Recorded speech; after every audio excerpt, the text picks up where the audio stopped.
اعوذ باللہ من الشیطان الرجیم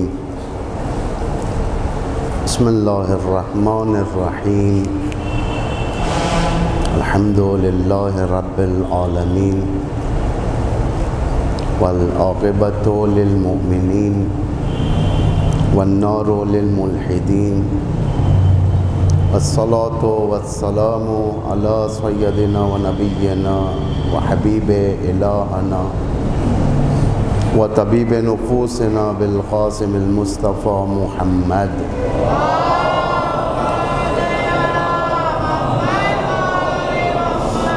وعلى آلہ الاطیبین الاطہرین المنتجبین المطہرین المعصومین المظلومین الہداة المہدیین والہماة المستضعفین لا سیما بغیت اللہ فی الارضین ولعنت اللہ علی اعدائهم من الآن الى یوم الدین اما بعد فقد قال اللہ العزیز الحکیم بسم اللہ الرحمن الرحیم قل لا اسألکم علیہ اجرا الا المودۃ فی القربى صلوات ارشاد فرمائے محمد وعلیہ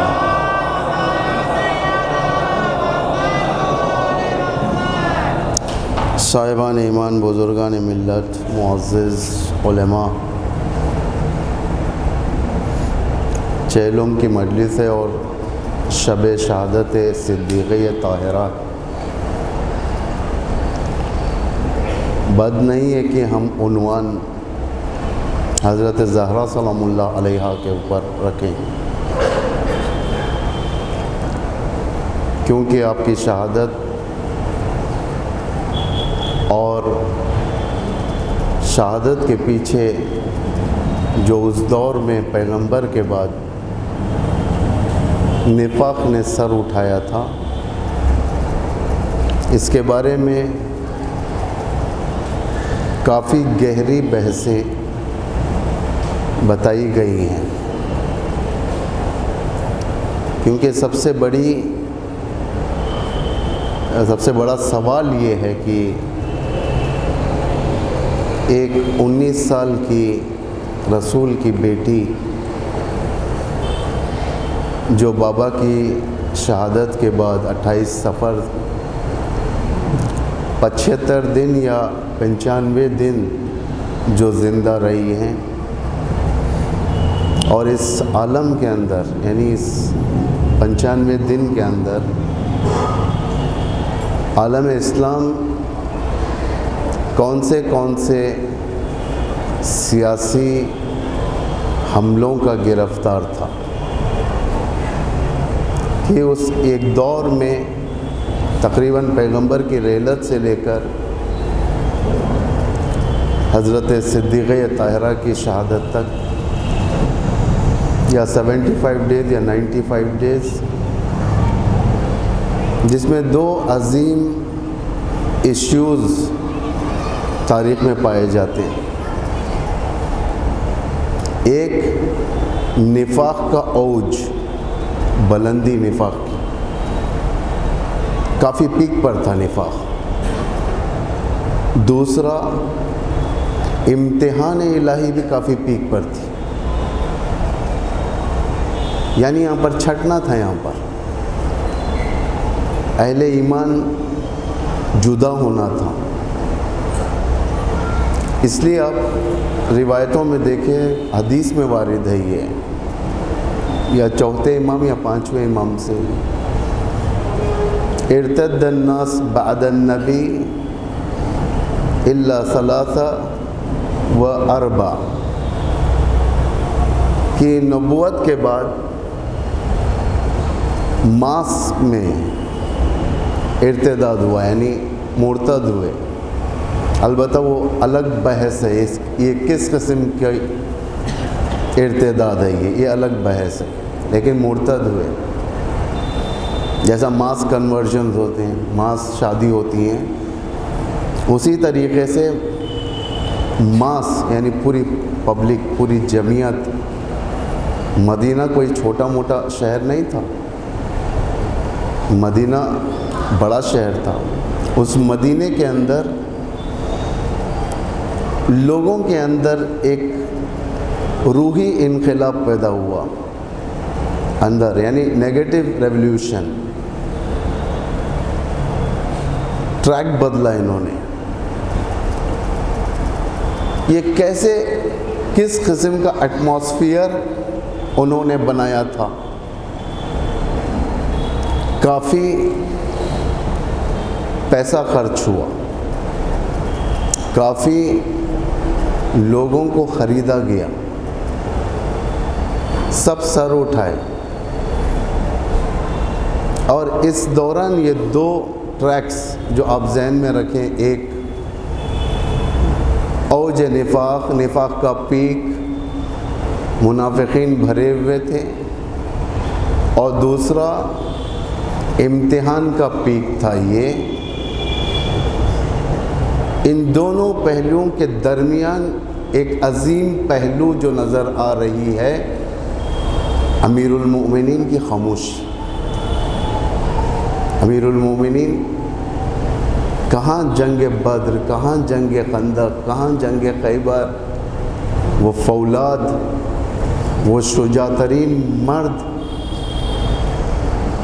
جس کی تلوار سے، جس کے چہرے کی ہیبت سے،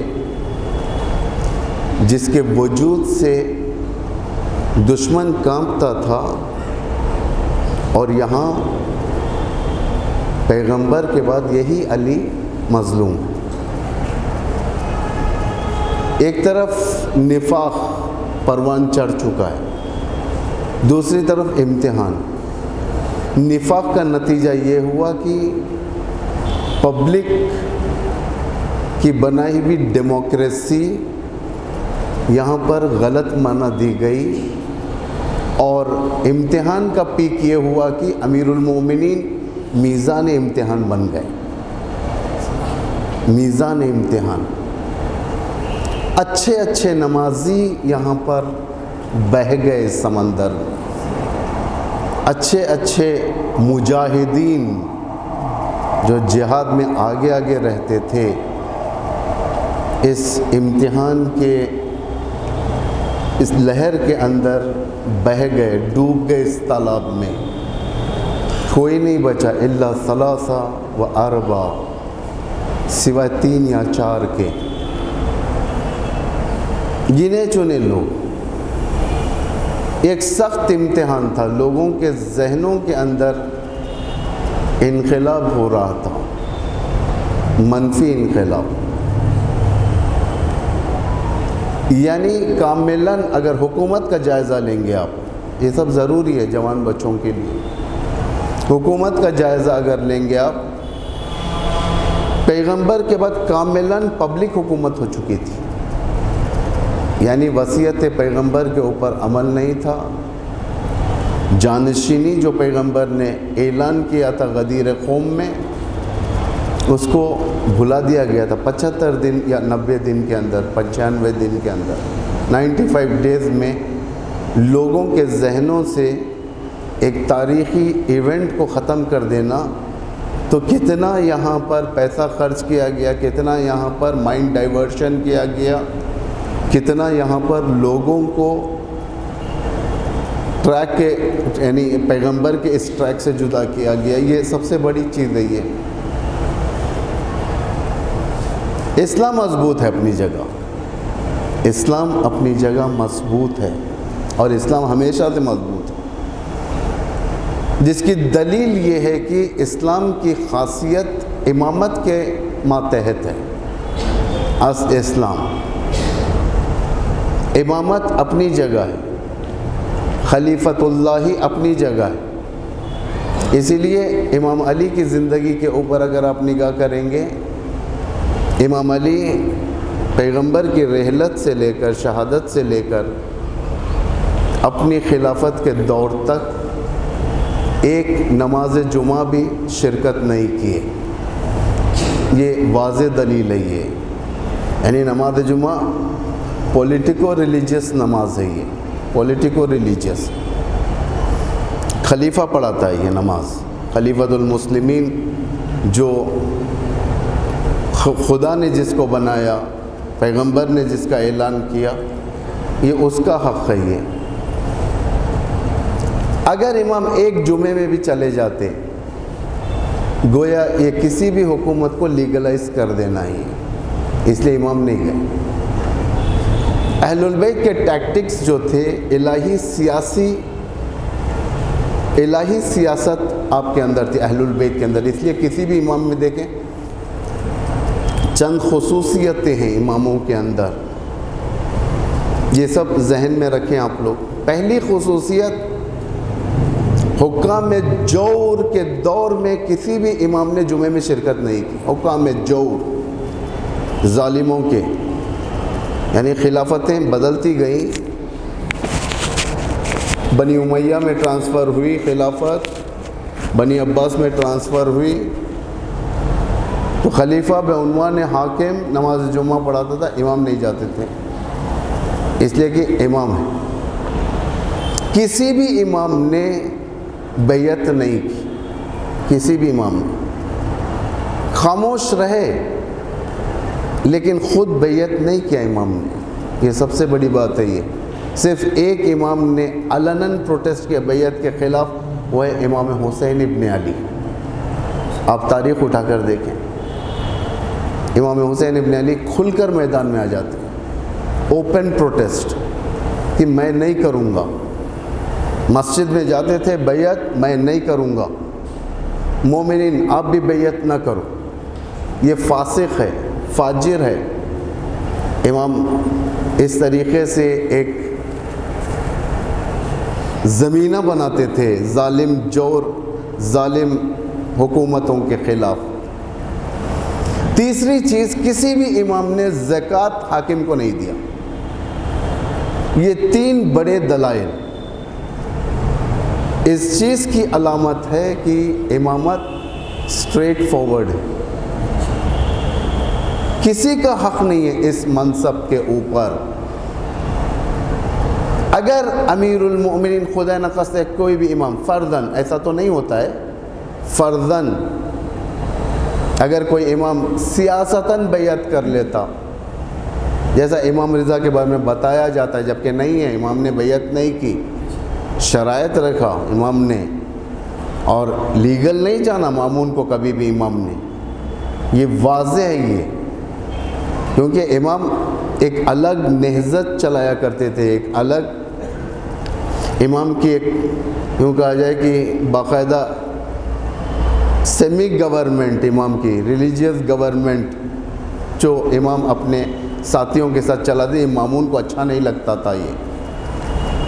اگر فرداً بتصور محال، لیکن ایک فرض کریں کوئی بھی امام ایک سیاستاً بیعت کر لیتا، جو فلسفی بلا فصل باطل ہو جاتا، جیسا کہ ہم اذانوں میں کہتے ہیں وَخَلِيفَتُهُ بِلَا فَصْلٍ، خلافت بلا فصل، امامت بلا فصل، کیونکہ ایک منی سیکنڈ کا بھی ہمارے پاس فرق نہیں ہو سکتا امامت کے اندر۔ امام اگر شہید ہو جائیں، دوسرے امام کو بننے چند سیکنڈز لگیں گے، منی سیکنڈز تو دور کی بات، منی سیکنڈز کا بھی فاصلہ نہیں ہو سکتا، اتنا سسٹمیٹک مذہب ہے یہ، اسی لیے آج کامیاب ہے۔ حضرت زہرا نے دنیا کو وہ الہی سیاست کے نمونے دیے، آج تک دنیا میں کام آ رہے، آج تک۔ امیر المومنین کا ایک فرمان ہے، جب بھی دشمن کے حملے زیادہ ہوتے تھے تو ہم رسول اللہ کے پناہ میں چلے جاتے تھے، یعنی رسول اللہ ایک پناہ گاہ تھے۔ آج بھی یہی ہے، آج اتنی بڑی ریسسٹنس، جسے حزب اللہ کہا جائے، القدس کہا جائے، جو سردار شہید قاسم سلیمانی کے ماتحت چل رہی تھی، خود شہید کا جملہ ہے یہ۔ کبھی جب دشمن کے حملے زیادہ ہوتے تھے اور دشمن ہم پر حملے زیادہ کرتا تھا، کوئی چیز ہمیں سمجھ میں نہیں آتی تھی، تو ہم لوگ قدس فورس، ہم لوگ حضرت فاطمہ زہرا سلام اللہ علیہا کے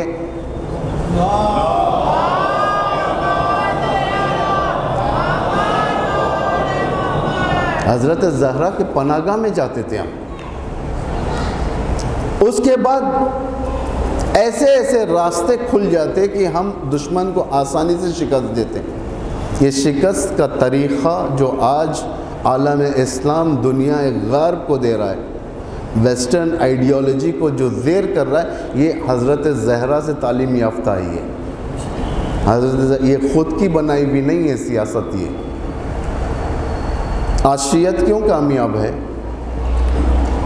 آج شیعت کیوں دنیا فتح کر رہی ہے؟ ظاہراً دنیا فتح کر رہی ہے شیعت. دنیا کے بڑے بڑے جنرلز جس کے سینے میڈل سے بھر جاتے ہیں، آج ان کی ضمیریں شہید قاسم سلیمانی کے سامنے جھک رہی ہیں. کیوں جھک رہی ہیں؟ جبکہ قاسم سلیمانی 2 سٹار والے جنرل تھے. 2 سٹار، 3 سٹار، 4 سٹار، اور نہ جانے ایکسٹرا آرڈینری کیا کیا ملتا ہے ان لوگوں کو.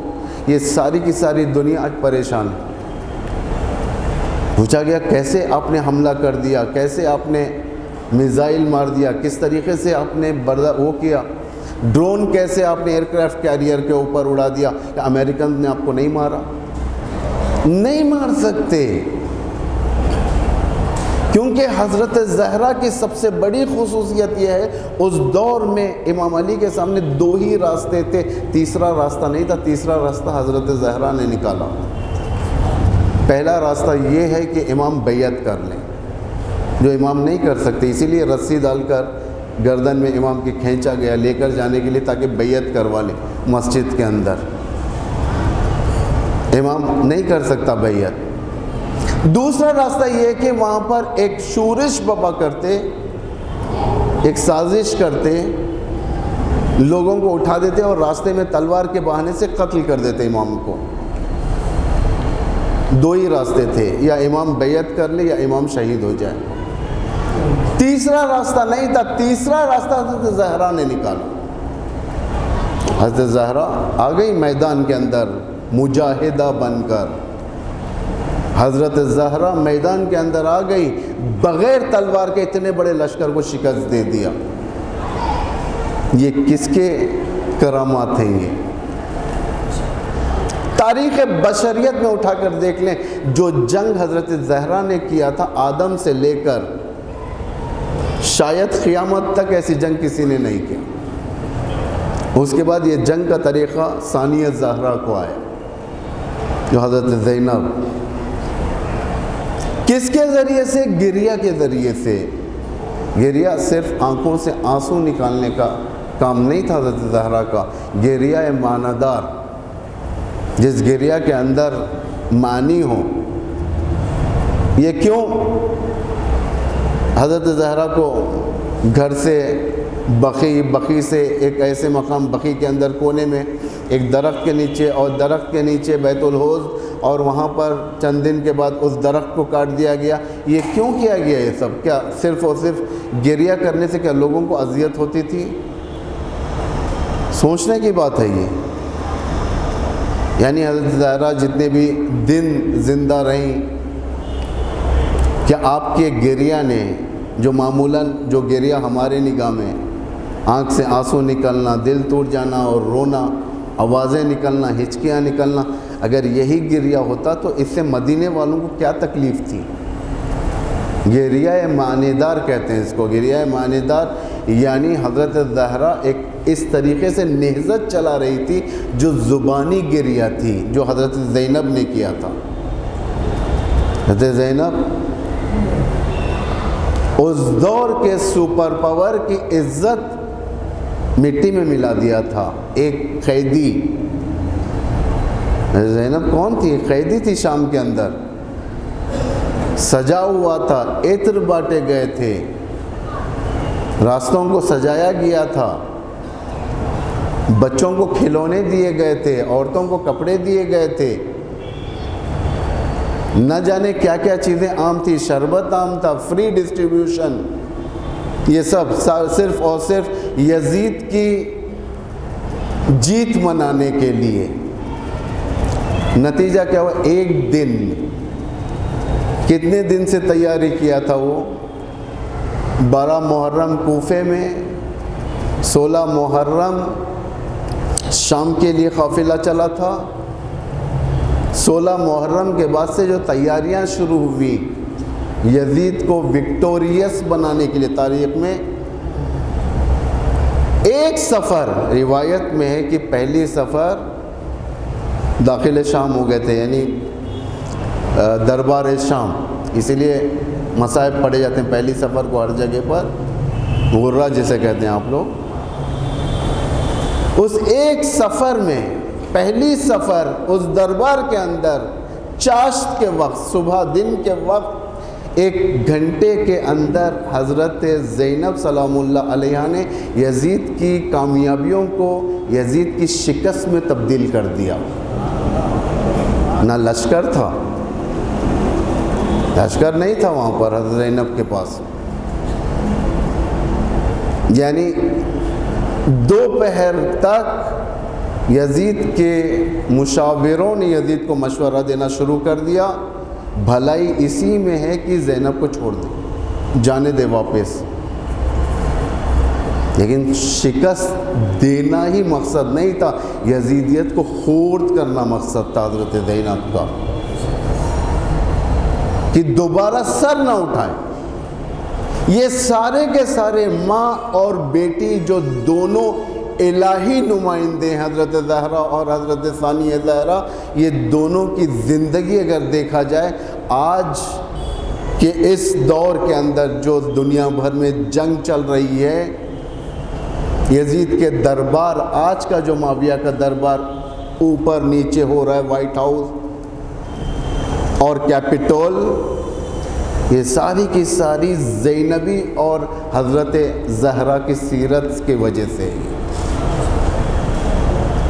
اگر اس دور کے جوان اگر حضرت زہرا کی نقش قدم پر چلے بغیر پرانے دور کی طرح صرف مصلے کے اوپر بیٹھ جاتے یا فرش عزا کو صرف ایک رسم کے طور پر رکھ لیتے، تو آج سے 200 سال 300 سال بعد بھی یہ تحولات نہیں آتے، یہ چینجز نہیں آتے۔ تو حضرت زہرا کی زندگی ہمارے لیے پریکٹیکل زندگی ہے، جو 19 سال میں، یعنی جو ایٹماسفیئر انہوں نے بنایا تھا، ایٹماسفیئر کیا تھا؟ لوگ خریدے گئے، زبیر بن عوام کتنا نہیں پیسہ خرچا، طلحہ اور دیگر جنہوں نے پیسہ جمع کیا ہے، انہوں نے اتنا پیسہ خرچا کہ لوگوں کو اپنی طرف لا دیا، اور لوگ بھول چکے تھے غدیر کو۔ سب سے بڑی بات ہے، اولاد، بڑے لوگ اس زمانے کے ملا الذین کفروا، ملا الذی جو قرآن استعمال کر رہا ہے، ملا یعنی پرومیننٹ ممبرز، جو دینداری کی بھیس میں اپنے آپ کو دیندار بناتے ہیں لیکن دیندار نہیں ہوتے، ملا، ہمیشہ اسلام ان سے مار کھایا ہے۔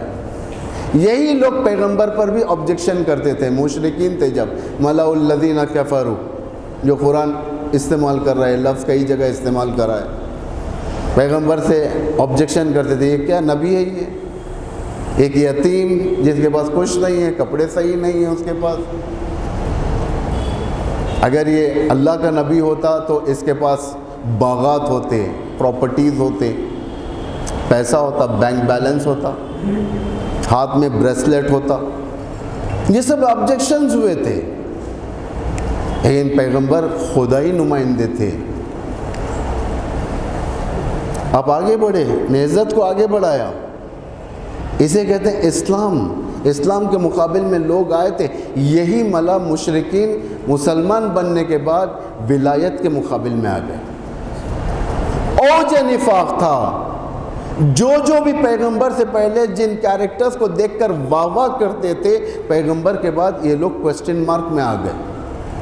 اوج نفاق، اسے کہتے ہیں پیک نفاق کا۔ قرآن آپ لوگ دیکھیں، قرآن لا ریب فیہ، الف لام میم ذالک الکتاب لا ریب فیہ، پہلے ہی اللہ نے منوا دیا اس بات کو، کہہ دیا کہ قرآن الف لام میم ذالک الکتاب، اس کتاب کے اندر لا ریب فیہ، کوئی شک نہیں ہے، شک نہیں کرو۔ پہلی 5 آیتیں متقین کے بارے میں، مومنین کے بارے میں، متقین کے بارے میں 5 آیتیں، یہ ایسے ہوں گے، نماز قائم کرتے، زکوٰۃ ادا کرتے، پورے اوصاف بیان کیے۔ اس کے بعد 2 آیتیں اللہ نے 2 آیتوں میں کفار کا کام ختم کر دیا۔ ختم اللہ علی قلوبہم وعلی سمعہم وعلی ابصارہم، یہ کفار ہیں، ان کے کان پر، ان کے دل پر، ان کی آنکھوں پر مہر پڑی ہوئی، سیل لگ چکی ہے، یعنی یہ کھلنے والی نہیں ہے، کفار۔ اس کے بعد اللہ نے جو نفاق کے بارے میں بیان کیا، اللہ اکبر، جو سب سے بڑا خطرہ نفاق کا، جسے جنگ تعویل کہی جاتی ہے، جنگ تنزیل پیغمبر کے زمانے میں، جنگ تنزیل اگر اس دور میں اگر میں آپ کو بتاؤں، اسلام ورسز کفر، اسلام ورسز اسرائیل، اسلام ورسز امریکہ، اسلام ورسز ویسٹرن آئیڈیالوجی، یہ جنگ تنزیل ہے۔ لیکن جنگ تعویل پیغمبر گریہ کر چکے تھے، باغ میں بیٹھے ہوئے پیغمبر اصحاب کے ساتھ، امیر المومنین پیغمبر علی کو دیکھتے تھے، گریہ کرتے تھے، یا رسول اللہ آپ گریہ کیوں فرما رہے ہیں؟ جنگوں کا زمانہ تھا وہ۔ امیر المومنین سے فرمایا رسول اکرم نے کہ یا علی، جتنی یہ جنگیں چل رہی ہیں یہ جنگ تنزیل ہے، یہ جنگ بہت آسان ہے، مرحب کو قتل کرنا آسان ہے، عنتر کو قتل کرنا آسان ہے، جنگ خندق مشکل ہونے کے باوجود آسان ہے، جنگ بدر میں مین پاور کم ہونے کے باوجود 950 کے لشکر کو ہم شکست دے چکے، جنگ حنین آسان ہے۔ علی تمہارے زمانے میں جنگ تعویل وہ مشکل ہے، یا رسول اللہ یہ کون سی جنگ ہے؟ علی تمہارے زمانے میں قرآن کے مقابل ہوگا، مسلمان کے مقابل ہوگا، صحابی کے مقابل ہوگا، ایک سخت جنگ۔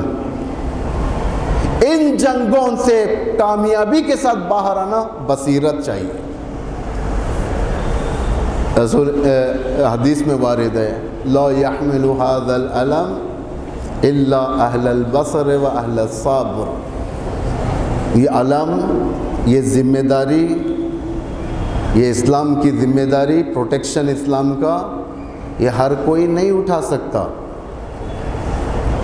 اس کے لیے 2 کوالٹیز کی ضرورت ہے، ایک صبر، دوسرا بصیرت انسائٹ،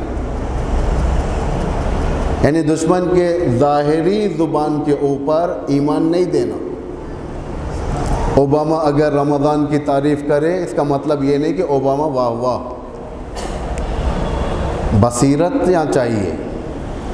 اگر دشمن اہل البیت کی تعریف کرے تو اس تعریف کے پیچھے سازش ہے،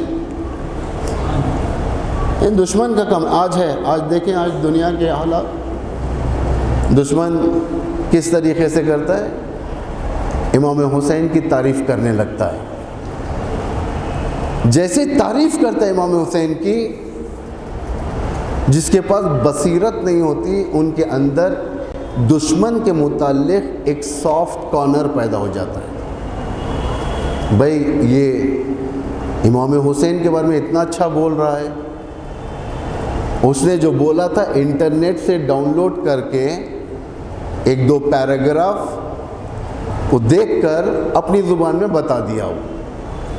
اوباما اس کے اوپر کافی مہارت رکھتا تھا، یہ بے وقوف ہے، یہ آج کا پریزیڈنٹ امریکہ بے وقوف۔ اوباما ان چیزوں پہ مہارت رکھتا تھا، یعنی یہ ذہین دشمن تھا اوباما، یہ احمق دشمن ہے یہ، جیسا کہ دعا میں بھی ہے ہمارے پاس، ائمہ معصومین سے وارد ہے، خدا کی حمد و تعریف ہے جس نے ہمارے دشمنوں کو احمق بنایا۔ اگر دشمن کی میراث حماقت ہے، اگر دشمن ایڈیٹ ہے، اگر دشمن احمق ہے تو علی والے سیم کوالیفیکیشن نہیں لے سکتے، سیم ڈگری نہیں لے سکتے، ان کی ڈگری بلند ہے۔ ایک تعریف کرے گا دشمن، سامنے والے کے اندر سافٹ کارنر پیدا ہو جائے گا، کہے گا کہ یہ امام کی تعریف کرتا ہے، اس امام کی تعریف کے پیچھے اسلام کے خلاف سازش ہے۔ اسی لیے معاویہ اگر تعریف کرے، معاویہ نے بھی کئی بار کیا ہے تعریف امام علی کی، کئی بار کیا ہے معاویہ نے، امراس نے کیا ہے، یہ نابغے تھے، یہ ان کی ولادت نامشروع ولادت تھی، انہوں نے تعریف کیا کہ ان کی تعریفوں کے پھول بند دینا چاہیے؟ نہیں، پہلے دیکھو تعریف کون کر رہا ہے، کیا کہہ رہا ہے۔ جب یہ بات آ گئی تو حاشیتاً میں ایک بات کہتا ہوا چلوں، اس وقت دنیا کے اندر ہالی ووڈ کا ایک بڑا ڈائریکٹر $15 ملین کی ایک فلم بنا رہا ہے، ہالی ووڈ کا،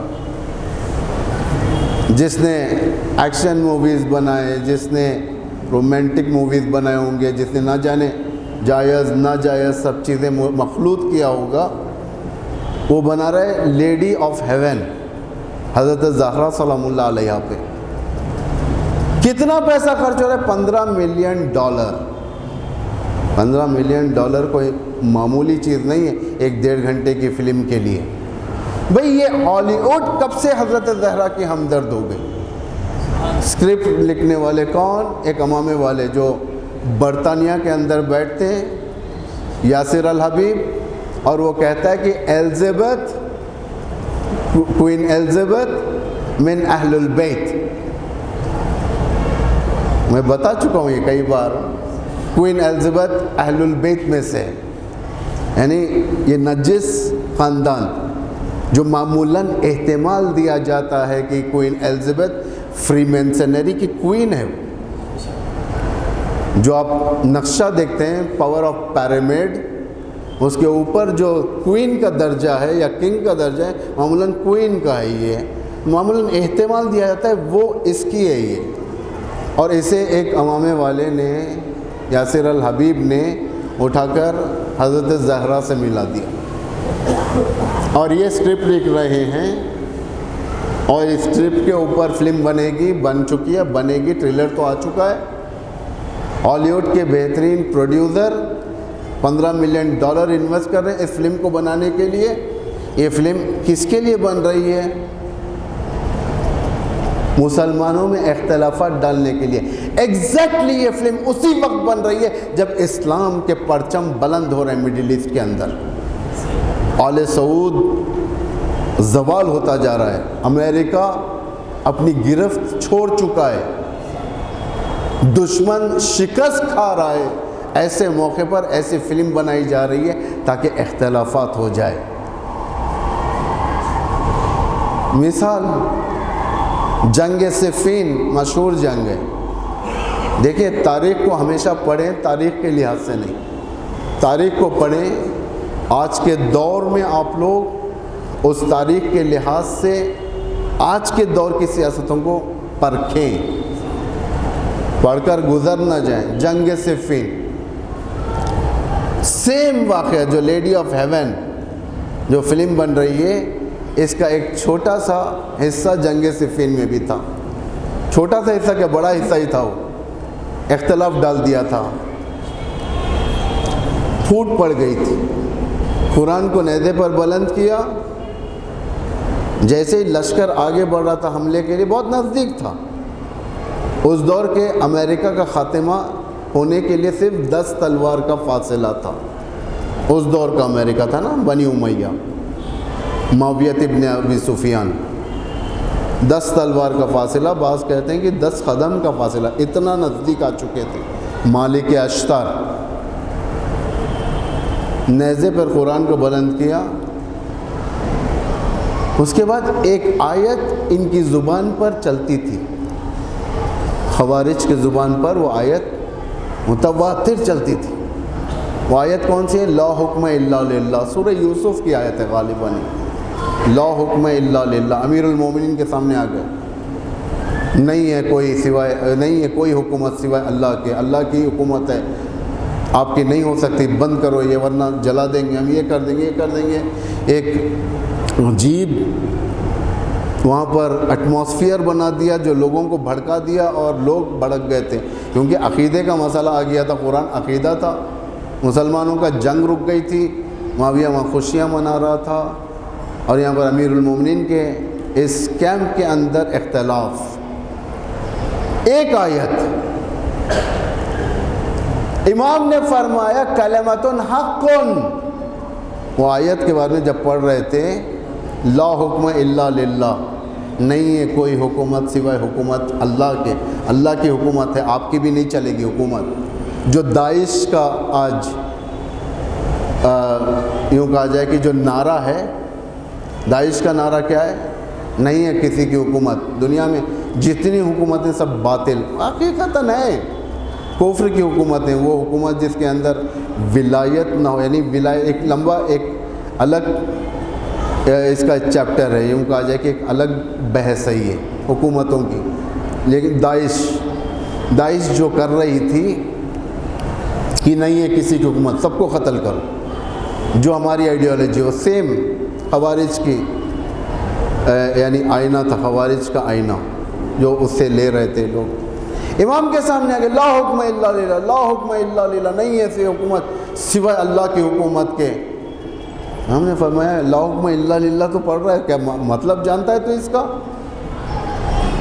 کلمۃ حق، اس لیے کہ قرآن ہے، یہ حق ہے، آیت صحیح ہے، ایگزیکٹ ہے، اسے کوئی ڈینائی نہیں کر سکتا، مگر یراد بہا باطل، جو اس سے مراد لی جا رہی ہو باطل ہے۔ لیڈی آف ہیون، جتنا اس کے اندر میٹر ہوگا یقیناً صحیح ہوگا، لیکن مراد باطل ہے۔ کس کے ہاتھ میں ہے؟ دیکھیں علم یہ حضرت زہرا کا فلم جو بنائی جا رہی، کس کے ہاتھ میں ہے؟ باطل کے ہاتھ میں۔ باطل اس کا علم لہرا رہا ہے دنیا کو بتانے کے لیے۔ اس میں کیا ہوگا؟ شیعت اس فلم کی طرف دوڑ جائے گی، دیکھے گی، ڈاؤن لوڈ کریں گے، یہ ہوگا، سنی بھی دیکھیں گے، فساد شروع ہو جائے گا، آپس میں کٹتے مر۔ پاکستان ایک زمانے تک اس کا شکار رہا۔ اگر حالات پاکستان آپ کے نگاہ کے سامنے ہیں، پاکستان نے اس میں بڑی قربانیاں دی ہیں، پاکستان کے شیعوں نے بہت جیلا ہے۔ ابھی اس محرم میں ایک ذاکر خلاف پڑھ کر، فساد کرا کر، آستانہ جلوہ کر، خود برٹش امبیسی میں جا کر پناہ لے لیا اور برٹش کو فیملی کے ساتھ اڑ گیا۔ اس وقت جب سارے فلائٹس بند ہیں کرونا کے لیے، کووڈ-19 پروٹوکول کے ماتحت سارے پیسنجر فلائٹس بند ہیں، اور یہ صاحب اپنی فیملی کو لے کر فساد ہوتے ہوئے چھوڑ کر برٹش میں جا کر بیٹھ گئے۔ کیا ایسے لوگ یراد بہا باطل؟ اس لیے کبھی دشمن اگر تعریف کرے، دشمن کی تعریف کے اوپر واہ واہ نہ کرو۔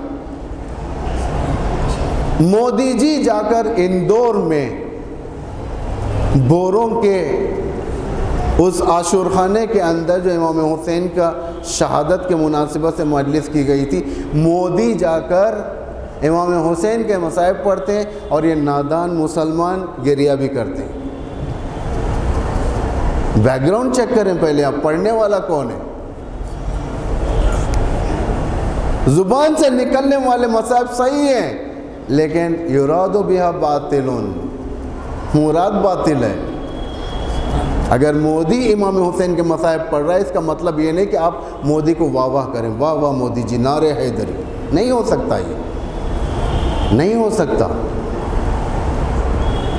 دوسرے اگر انہی کے ٹیم والے، یہی بیس والے اگر امام حسین کی تعریف کریں، حضرت زہرا کی تعریف کریں، سمجھو کہ وہاں پر فساد کا ارادہ ہے، ورنہ تمہارے سے کوئی ہمدردی نہیں ہے۔ امامت سے کوئی ہمدردی نہیں ہے ان لوگوں کو، اس لیے بصیرت لا یحملہ ھذا العلم الا اہل الصبر و اہل البصار، یہ علم اٹھانے والے، اسلام کا پرچم اٹھانے والے ہر کوئی نہیں اٹھا سکتا۔ یہ کسٹمز والا علم نہیں ہے جو ہر سال اٹھا کر رکھ دیا جائے، یہ علم 24/7 یعنی اسلام کو بچانے والا علم۔ ایسوں کے علمدار قاسم سلیمانی ہوتے ہیں، ابو مہدی المہندس ہوتے ہیں، ٹیکنالوجی اور نیوکلیئر کے میدان میں محسن فخری زادے ہوتے ہیں، اور بہت سارے اس طریقے سے، بہت سارے آتے ہیں جاتے ہیں لیکن رہتے ہیں۔ آج حضرت زہرا کی سیرت کماتی، کیا مطلب؟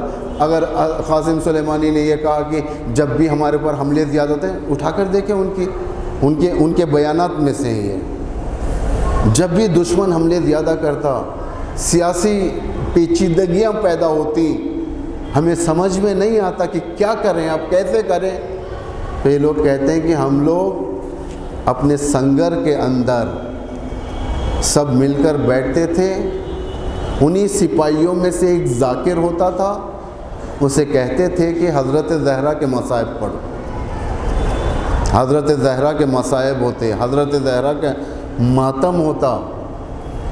اس کے بعد یہ خود فرماتے ہیں ان معنوی توسلات کے بعد ہمارے راستے کھلتے ہوئے نظر آتے، کیونکہ امام اپنے شیعہ کو ڈیڈ اینڈ پر نہیں چھوڑتا۔ امام کی اسٹریٹجی یہ نہیں ہے کہ شیعوں کو میدان میں لا کر چھوڑ کر چلے جائیں، امام آخری وقت تک اپنے شیعوں کے ساتھ رہتا ہے، دعا کرتا ہے۔ وہ قوم جو اہل البیت کا علم دنیا کے سامنے بلند کر رہی ہے، اسے امام زمان کیسے چھوڑ دیں گے؟ آج جواب نہیں دے سکتی دنیا۔ ظاہراً فرعون کا ایک عظیم، یہ کہا جائے کہ ایک باطل رعب ساری دنیا کے دلوں پر چھایا ہوا ہے، لیکن ایک موسوی طاقت کافی ہے اس فرعون کو نیل میں غرق کرنے کے لیے، بنی اسرائیل کو نجات دینے کے لیے کافی ہے۔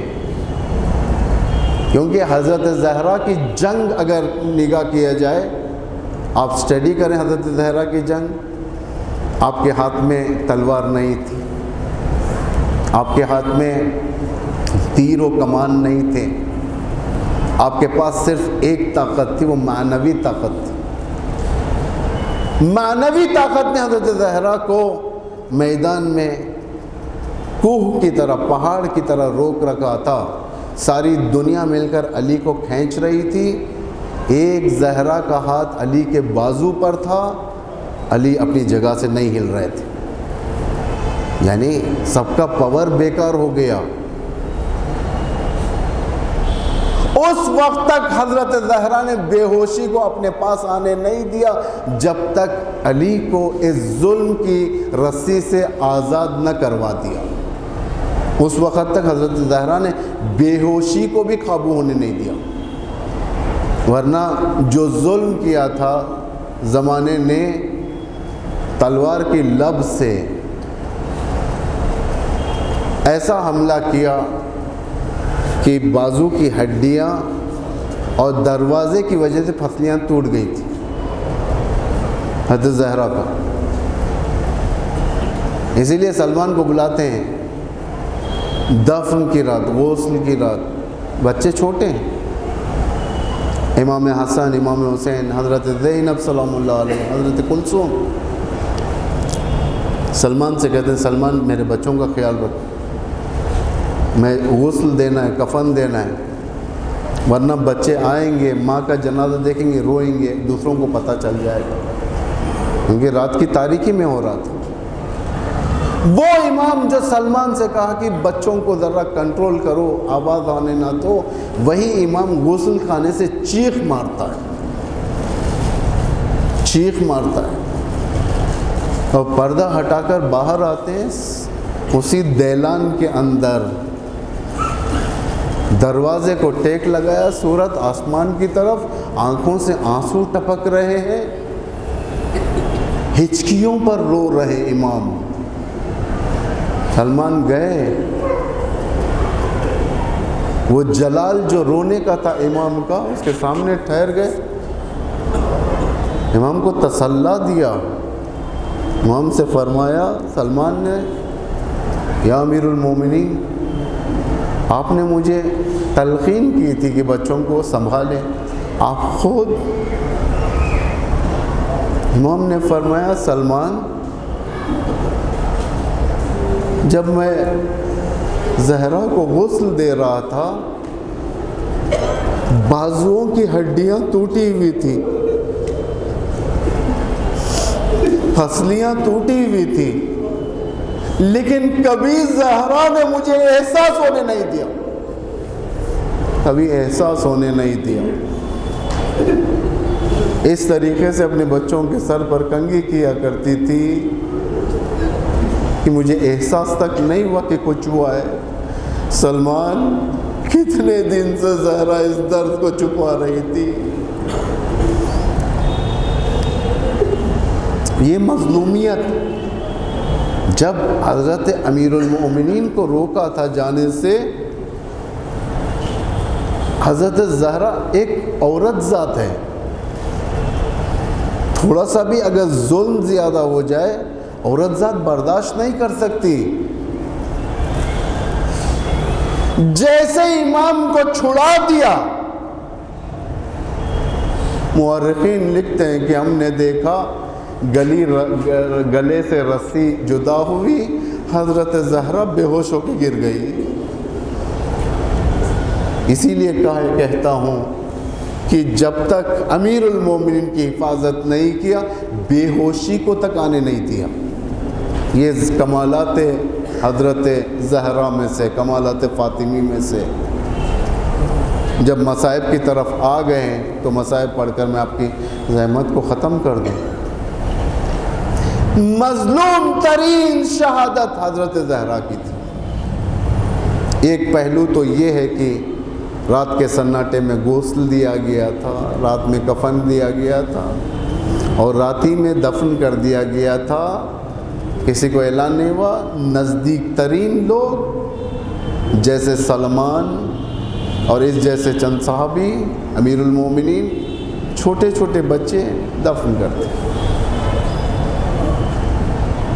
آج کی تاریخی میں معمولاً پیغمبر کے جنازے کو اگر دیکھا جائے، پیغمبر کا جنازہ امام نے 3 دن تک رکھا تھا، 3 دن تک گھر سے باہر نہیں نکلے، جنازے کو رکھا تھا، گھر کے دیلان کے اندر رکھا تھا جنازہ، تاکہ کوئی ہو جو آئے اپنے پیغمبر کا آخری دیدار کرے۔ لیکن لوگ حکومت کی مستی میں مست تھے۔ ایک عجیب مدینے کے احوالات تھے، یہاں پر لوگ اس حکومت کے پیچھے دوڑ رہے تھے۔ 3 دن کے بعد دفن کیا تھا، ورنہ 1 دن بعد اگر دفن کر دیتے یا اسی رات دفن کر دیتے گھر کے اندر امام رسول اللہ کو، تو ایک کانسپریسی چل رہی تھی مدینے میں کہ ہم جائیں گے، خبر کھودیں گے، دوبارہ نماز پڑھیں گے۔ لیکن جلالت امیر المومنین زہرا یہ مرضیہ کے لیے یہ برداشت نہیں کیا۔ بقی میں مظلومیت کا پہلا حصہ، زندگی بھی مظلوم، شہادت بھی مظلوم۔ زندگی کبھی اچھی ہوتی ہے، شہادت مظلومانہ ہوتی ہے، لیکن حضرت زہرا زندگی بھی مظلوم، شہادت بھی مظلوم، اور محشر تک مظلوم۔ پیغمبر خدا کی خدمت میں تھی، رو رہی تھی۔ پیغمبر نے فرمایا کہ بیٹی کیوں رو رہی ہو؟ کہا بابا محشر کی یاد آ رہی ہے۔ رسول فرماتے ہیں، سر لے کر اپنے سینے سے لگاتے ہیں، فرماتے ہیں اِنَّهُ لَيَوْمٌ عَظِيمٌ، یقیناً بیٹی وہ بڑا دن ہے، محشر کا، رونا چاہیے یاد کر کر۔ لیکن حضرت زہرا، آپ کو کس چیز کی کمی ہے؟ پیغمبر فرماتے ہیں بیٹی تمہارا مقام جانتی ہو محشر میں کیا ہے؟ سب سے پہلا شخص جو قبر سے اٹھایا جائے گا وہ میں ہوں، تمہارا بابا. دوسرا ابراہیم خلیل. تیسرا تمہیں قبر سے اٹھایا جائے گا. حور و ملک تمہیں تشییع کریں گے محشر کی طرف. جب محشر میں تمہیں لایا جائے گا سارے کے سارے محشر میں ہوں گے. خدا کے حکم سے سب ساکت، سکوت مطلق، یعنی اتنی خاموشی اگر کوئی چیز زمین پر گر جائے اس کی آواز سنائی دے. سب اس دن اللہ سے بات کریں گے، اللہ تم سے بات کرے گا. یا حبیبتی سلی حاجتک، اے میری حبیبہ کوئی حاجت ہو تو بیان کرو. حضرت زہرا فرمائے گی این الحسن و این الحسین. حضرت زہرا سوال کر رہی ہے اللہ سے میرے حسن اور حسین کہاں ہیں؟ خدا حکم دے گا امامین تشریف لائیں گے. روایت میں کہ امام حسن اسی طریقے سے گریبان خون آلود، خون کے ٹکڑے لگے ہوئے، لیکن جب حسین ابن علی تشریف لائیں گے بدن پر سر نہ ہوگا، بدن سارا تیروں میں پیوست ہوگا. خدا سے ایک تو پیاری ماں سوال کرے گی خدایا میرے بچوں نے کیا خطا کی، میرے بچوں نے کیا کیا جو زمانے نے میرے بچوں کا یہ حال کیا ہے. حضرت زہرا کے اس سوال پر خدا کا غضب بڑا ہو جائے گا. خدا آواز دے گا اے آگ کی طرف، جہنم کی آگ، یؤمر بہم الی النار ابناؤہم وابناء ابناؤہم وابناء ابناء ابناؤہم. آگ قاتلان حسین کو لے لے، ان کو بھی، ان کی اولادوں کو بھی، ان کی اولادوں کے اولادوں کو بھی لے لے. ایک قوم اٹھ کر آواز دے گی، کہے گی لم نحضر فی قتل الحسین فی کربلا. خدایا ہم لوگ کربلا میں موجود نہیں تھے، نہ جانے کتنے زمانے بعد پیدا ہوئے. خدا کہے گا تم نہیں تھے لیکن تمہارے دل راضی تھے یزید سے. تم نہیں تھے لیکن شیعہ کشی پر تم راضی تھے. تم نہیں تھے، حسینیوں کو مارا جاتا تھا تم خوش ہوتے تھے. تم خود حسینیوں کو مارتے تھے. سب تم حسین کے قاتلوں میں شمار ہوگے. ایک مرحلہ آئے گا اے میری حبیبہ اگر کوئی حاجت ہو تو بیان کرو. صلی حاجتک. حضرت زہرا فرمائے گی این شیعتی، خدایا میرے شیعہ کہاں ہیں؟ این شیعت و شیعتی، میرے شیعوں کے شیعہ کہاں ہیں؟ خدایا یہ کہاں ہے؟ جب جنت آباد ہوگی. زہرا کی دعا اسے کہتے ہیں، زہرا کی شفاعت اسے کہتے ہیں، کیونکہ ان کے دل زہرا مرضیہ کے ساتھ تھے. ایک ایک زخم پر شیعہ حضرت زہرا پہ گریہ کرتا ہے. ایک مظلومانہ شہادت تھی یہ. دفن کی رات آئی، اسی رات امیر المومنین لے کر چلے بقیع کے پاس. قبرستان میں قبر کے پاس جنازے کو رکھ دیا. آپ کے بھی ہمارے گھر میں بھی موتیں ہوتی ہیں، عورتوں کی موتیں ہوتی ہیں. معمولاً جب ہم جاتے ہیں عورت کی جنازہ لے کر قبر کے پاس رکھ دیتے ہیں، رکھ کے جو حکم اسلامی ہے یعنی دامن قبر کے اوپر رکھ دیں، بازو سے اٹھا کر دیں، مرد کے لیے سامنے رکھیں. آپ لوگ کپڑا لگا دیتے ہیں تاکہ نامحرم کی نگاہ نہ پڑے. محرم اندر جاتے ہیں، عورت کے جنازے کو اٹھاتے ہیں، اٹھا کر قبر کے اندر رکھ دیتے ہیں. قبر تک لا کر جنازہ حضرت زہرا کا سب پیچھے ہٹ گئے، جتنے بھی تھے 3-4 جتنے بھی تھے، اب کوئی نہیں ہے۔ حسنین علیہما السلام چھوٹے ہیں، زینب و ام کلثوم چھوٹی ہیں۔ قبرستان اس لیے آ گئے تھے، زمانہ ساتھ نہیں ہے، گھر کے اندر ان معصوموں کو پرسہ دینے والا کوئی نہیں ہے، امیر المومنین خود لے کر آ گئے تھے۔ اب قبر میں اترتے ہیں لوگ، اوپر سے جو محرم رشتہ دار ہوتے ہیں اس جنازے کو اٹھا کر دوسرے محرمین کے ہاتھ میں رکھتے ہیں، وہ لے کر قبر کے اندر رکھتے ہیں۔ اب زہرا کا جنازہ کون اٹھائے گا، کون علی کے حوالے کرے گا؟ جنازے کو تابوت سے نکالا امام نے، قبر کے بازو رکھا، خود قبر کے اندر اترے، اس جنازے کو اٹھایا، قبر کے اندر رکھ دیا، آواز دیا رسول اللہ۔ آپ نے جب دیا تھا بازو ظالم تھے، پسلیاں ظالم تھی، زہرا مرضیہ جوان تھی، اب جب یہ عبادت جا رہی ہے یا رسول اللہ 19 سال میں پیری، پسلیاں ٹوٹی ہوئی ہے، بازو ٹوٹا ہوا ہے۔ اللہ لعنت اللہ علی القوم الظالمین۔